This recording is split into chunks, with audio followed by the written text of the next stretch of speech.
Olá pessoal, sejam bem-vindos a mais um vídeo.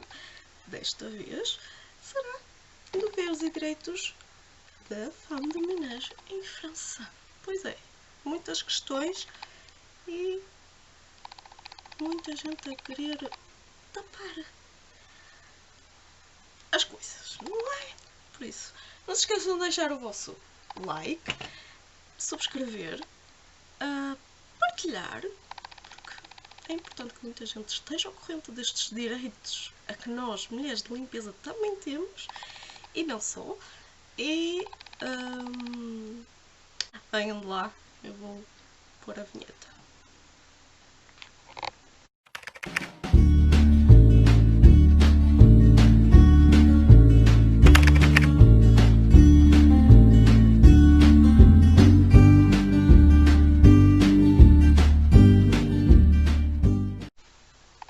Olá, sejam bem-vindos então a mais um vídeo. Então, como eu disse na descrição, hoje vimos falar acho que é mais desmistificação de direitos e deveres que a gente tem enquanto mulheres de limpeza cá na França. Então, enquanto deveres, o que é que nós temos como deveres? O normal. Temos que fazer só o nosso trabalho, mantermos o respeito em relação ao cliente, seja ele quem for, e não lhe faltarmos o respeito em nenhuma das maneiras. Acho que isso é normal. Então, enquanto direitos, o que é que nós temos? Isto vai ser mais uma desmistificação, que está difícil de sair, do que eles dizem, do que não dizem e tal. Então, quando já me perguntaram, é mesmo necessário fazer um contrato? É necessário fazer um contrato. Um contrato apresenta-se desta maneira, é fácil de o ter na internet, no próprio site da CESU. Podemos encontrar este tipo de contrato que tem 3 folhas e é um contrato individual, ou seja, cada cliente tem um contrato. Cada cliente tem um contrato e temos que ter 2 exemplares, ou seja, um para dar ao cliente e um para nós. Quer dizer, isto no caso sermos nós a tratar das coisas, mas não é cada cliente a tratar do seu coisa, mas nós temos que ter um exemplar do cliente. E então isto é fácil. Basta preencher os assuntos, não há? Que eles aqui falam. O número do URSSAF é o número do cliente, neste caso, o número do cliente no sentido da CESU, o número de CESU do cliente, que é o cliente que o sabe. E o que nós temos que fornecer ao cliente depois é os nossos dados, ou seja, nos nossos dados, além do nosso nome, da nossa morada, da nossa data de nascimento, de onde a gente nasceu, o país que nascemos, é também necessário dar o nosso número de segurança social, porque é um número único e esse número vai ser necessário para depois eles fazerem a inscrição e nos declarar, neste caso, nos declarar a nós enquanto nosso cliente. Depois nós temos a CESU tem vários organismos com quem trabalham e um dos organismos é a IRSEM. A IRSEM trata do que é a reforma e não só, também de complementos de tudo, às vezes de acidentes que possa haver. Nós somos asseguradas automaticamente que somos declaradas, nós temos o seguro. Esse seguro pode ser acionado se temos um problema, se cairmos de umas escadas, se temos um acidente na rua enquanto estamos a ir a caminho da casa do cliente. Tudo isso é necessário, por isso é que é necessário sermos então declarados, porque tudo isso o englobamento de tudo. Então temos a IRSEM Retraite, que é a IRSEM Reforma, e a IRSEM Prévoyance, que no caso de, por exemplo, que já eu utilizei, no caso que eu estive de baixa, utilizei-a como complemento da minha baixa, porque a Segurança Social dá uma parte, não é? E nós temos direito depois a ter um género de complemento, mas acho que não chega a ficar a 100% daquilo que a gente ganha, mas também não há de ser assim muito longe. Bom. E temos que, no contrato, temos que pôr a data de entrada, ou seja, na data que começa o contrato, que vamos começar a trabalhar, não é? Lá na casa, onde é a morada da casa, e depois a natura quer dizer o que é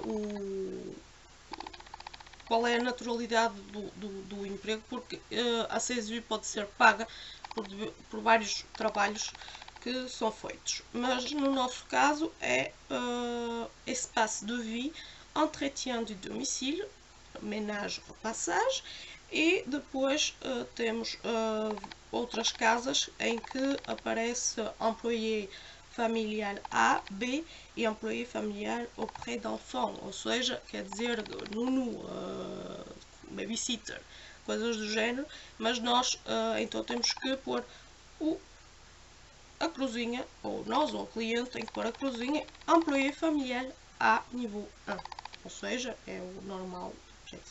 E depois tens a descrição do poste, ou seja, a descrição do poste nada mais é que o que é que tu fazes na casa do cliente. Se tu limpas, e é seguro, vais limpar, não vai? Mas se vais mudar lençóis, se não vais mudar lençóis, se tu, por exemplo, limpam vidros, não limpam vidros, se de quanto em quanto tempo, se fazem a repassagem, por exemplo, que é passar a ferro, essas coisas assim. Depois têm as horas de trabalho semanais, ou seja, têm que pôr as horas específicas. Se vocês são contratados para 3 horas, quando vocês chegam à casa do cliente já começa a contar. Não é quando vocês saem de casa, é quando vocês chegam à casa do cliente, entram em casa do cliente e começam a contar as vossas horas. Ou seja, daquela hora até à hora em que vocês acabam o serviço, arrumam tudo, é o vosso horário. Então, normalmente o cliente pede-vos um exemplo 3 horas e vocês têm que trabalhar 3 horas. Ou seja, vocês não vão poder contar o trajeto, neste caso, como já me foi dito, contar o trajeto. Não, isso não é possível, por aí simplesmente. E depois mostra aqui uma grelhazinha, onde mostra, eu não sei se vai focar, onde mostra aqui tudo, horas trabalhadas, hora de chegada, hora de partida, ou seja, vocês têm que pôr o que é que vocês convinharam com o cliente, a hora que vocês vão chegar, a hora que vocês vão sair e quanto tempo é que vocês fazem. Pronto. Depois a parte de baixo não é nada de... não nos compete. Dia de repouso semanário, a menos que vocês vão trabalhar para a casa do cliente todos os dias, não vos diz nada. Depois diz assim, dias feriados. Isto é mais um mito. Os clientes não têm que pagar os dias feriados? Pois é.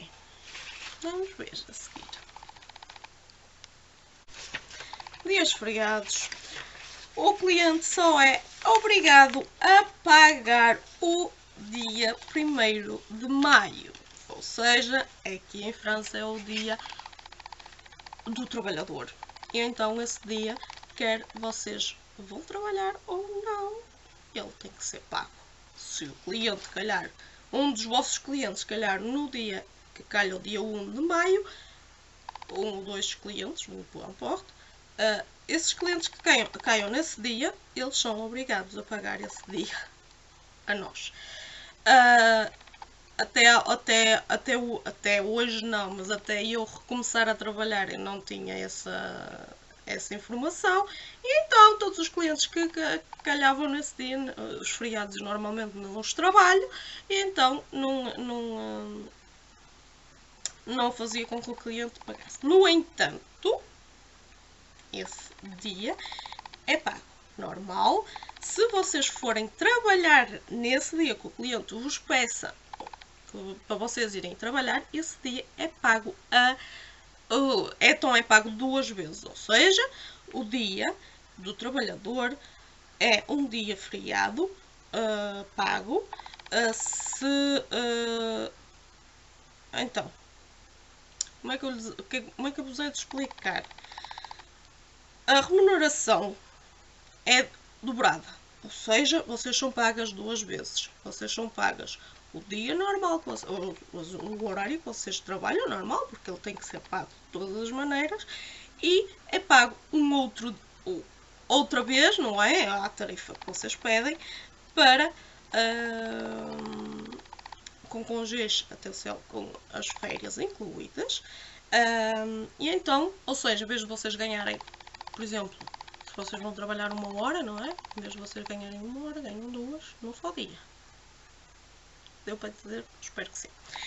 Nos outros dias, mais nenhum dia, a não ser que o cliente vos peça para ir trabalhar no dia de feriado, mais nenhum dia é pago. É obrigatório ele pagar. Oi, amigo? Então, ou seja, os outros feriados, se vocês quiserem ir trabalhar, podem ir trabalhar. No entanto, o cliente paga-vos normal, mas não em dobro. Só o dia 1 de maio é que é pago em dobro se vocês forem trabalhar.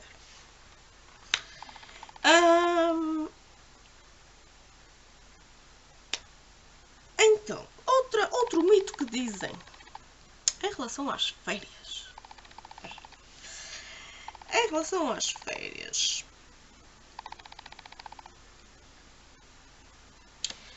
funciona exatamente como então,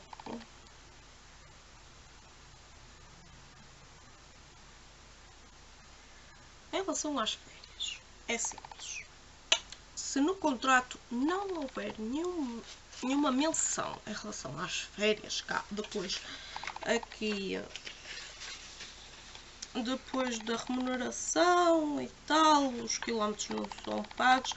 Normalmente o cliente vai escolher aqui nesta casazinha, o cliente vai escolher o salário neto é majorado de 10% ao título dos congés país, ou seja, ao título das férias, ou seja, no vosso, vocês não precisam de meter no bruto, põem só no net, ou seja, são 10% inclusos no que o cliente vos paga ao fim do mês. Nesse dinheiro já estão inclusos as vossas férias, que são 10% do vosso salário todos os meses. Por isso é que quando vocês vão de férias, o cliente não vos paga. A indemnité kilométrique não pus, não ponho, não aconselho, porque vocês podem pôr isso depois nos impostos. Prestação, ou seja, uma indenização de nourriture et logement, isso já é para outros casos. Data de pagamento da remuneração. Eu pus ao 5. Porquê? Porque eu tenho todas as contas a sair ao 5, ou seja, a data limite que eles têm que me pagar é ao 5 de fronteira. Que se lixem. Porque eles normalmente são quadros e não sei o quê, eles recebem sempre antes do 1. Por isso que se lixe. Então as congés país, ou seja, ou seja, é a data de prevenir a fixação das férias, ou seja, de prevenir quando é que vocês vão de férias. Eu pus 1 mês, há quem ponha 2 meses, se vocês já souberem, bom, de X a X data eu vou de férias, ótimo, vocês dizem que de X a X datas vocês vão de férias. E depois tem as cláusulas particulares, que é congés ligados às contraintes profissionais do cliente, ou seja, o cliente pode saber de avanço que de X a X data vai ter férias. E nesse caso, quando os clientes já sabem de avanço que vão estar de férias, para o cliente é vantajoso pôr aqui no contrato que de X a X data ele está de férias, porque nesse caso ele não tem que vos pagar. No caso de não saber, não é? O cliente é obrigado a pagar quando vocês não estão de férias e eles vão de férias. Não é? Ou seja, eu posso explicar a coisa melhor. O cliente vai de férias e vocês não vão de férias. O cliente diz, não é preciso você vir. Ok, mas o cliente é obrigado a pagar-vos. E eu vou-vos passar a ler aqui qualquer coisinha, não é? Vou tentar... O cliente, não é? O empregador não pode impor ao seu salariado os congés suplementares, ou seja, as férias suplementares, por razões pessoais. Em caso de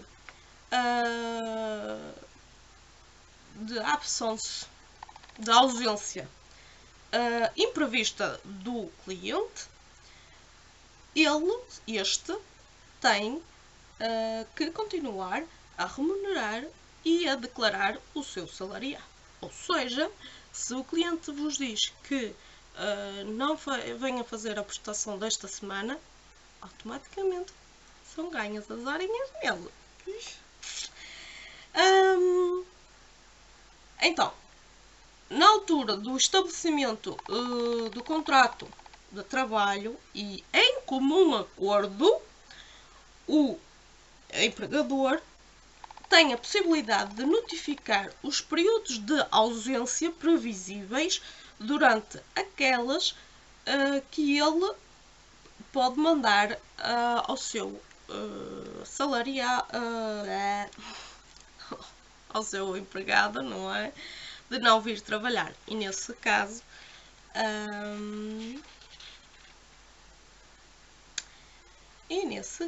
boa questão. Porque neste caso, aqui não diz, ou seja, no que eu estive a ver, não diz se tem ou não que pagar exatamente igual. Pode, mas penso que não.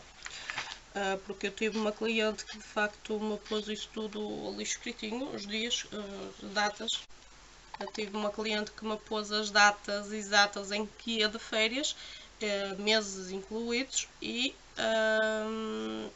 a senhora não me ia pagar. Por isso, se o cliente puser no contrato que, por exemplo, no mês de julho e de agosto está de férias e que não é para o empregado ir trabalhar, dá-nos. Porque aí vocês não têm como lhe pagar. Porque ou estão de acordo ou não estão de acordo. Podem lhe pedir entrar em acordo em tipo pagam ao menos o mês de julho. O mês de agosto vocês provavelmente vão de férias e então assim prontos. Já não é tudo perdido. Só uma ideiazinha. Bom, no entanto, é o que acontece.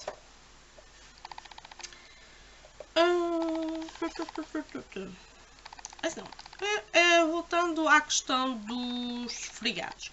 Se vocês, se o cliente quiser que nos feriados vocês trabalhem, ele tem que lhe mencionar no contrato. Caso contrário, vocês não são obrigados a trabalhar. Isso também é uma situação que às vezes é um bocado vou trabalhar, não vou trabalhar. Isso é uma decisão vossa. Dans le cas d'un jour férié qui coïncide,